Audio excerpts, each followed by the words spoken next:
तारू कहा बात बा हो? का बताई हो, बहुत बड़ा बवाल हो गइल बा। अरे कैसन बवाल हो गइल बतावा? सुना सुनावा। पहले हमारा वो कर बवाल हो गई,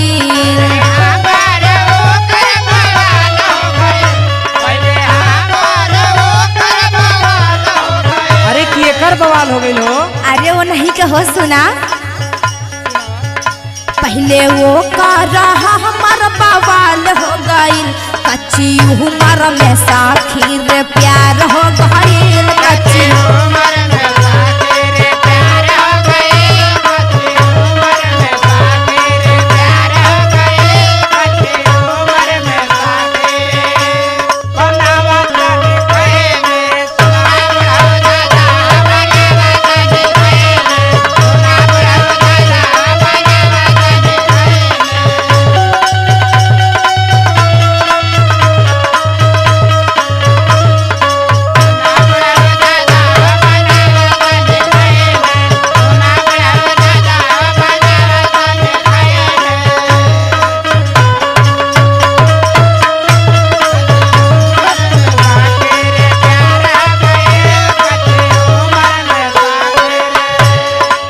कैसे प्यार हो गइल हो?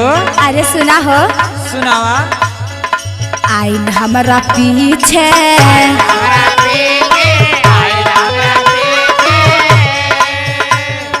सड़क के बीचे,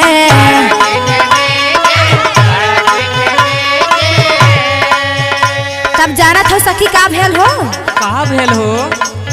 ताओ कर हमरा से ये गो सवाल हो गई,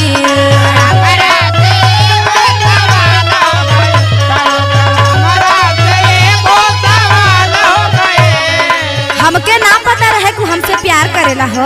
अच्छा ये बात है। हाँ तो हम ओकरा से सवाल पूछनी। सुना, कौन सवाल पूछली हो? ताओ कर हमरा से ये गो सवाल हो गई, कच्ची उम्र में साखी रे प्यार हो गई,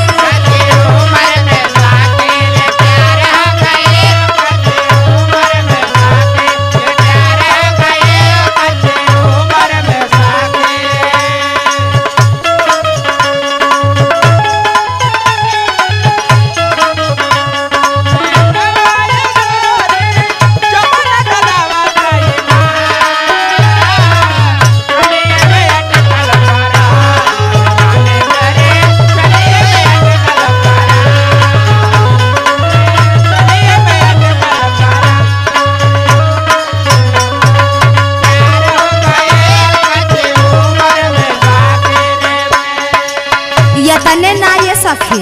और का भेल हो? सुना आगे का कैले। सुनावा। कैले पारा पोज हो,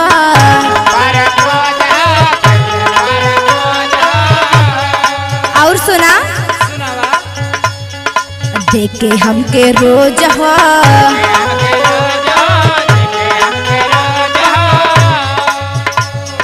कैले पारा पोज हो, देखे हमके रोज हो, ओकर हमारा नैना चार हो गई,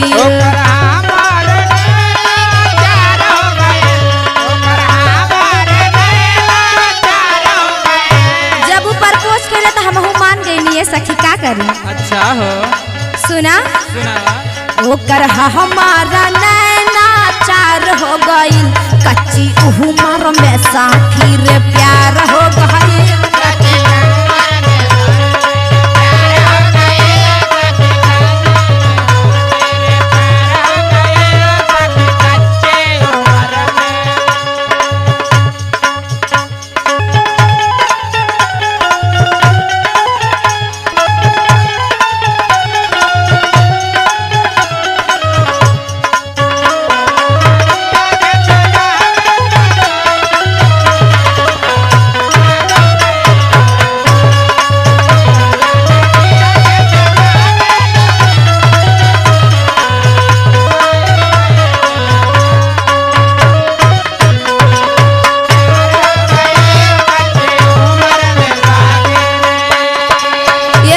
तने ना का हो का भाई? जब हमके आई लव यू बोलले ना।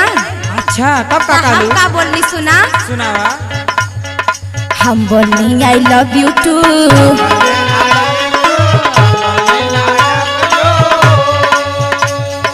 जान हमर बहरा तू। बड़ा नीक लगत बा। हाँ सुना, हम बोलनी आई लव यू टू। जान हमर बहरा तू। जिंदगी भर साथ रहे के विचार हो गई।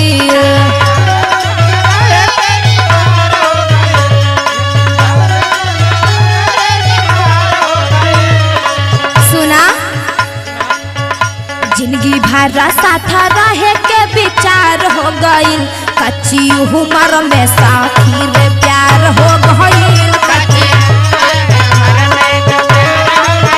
कच्ची उम्र में साथी रे प्यार हो गई।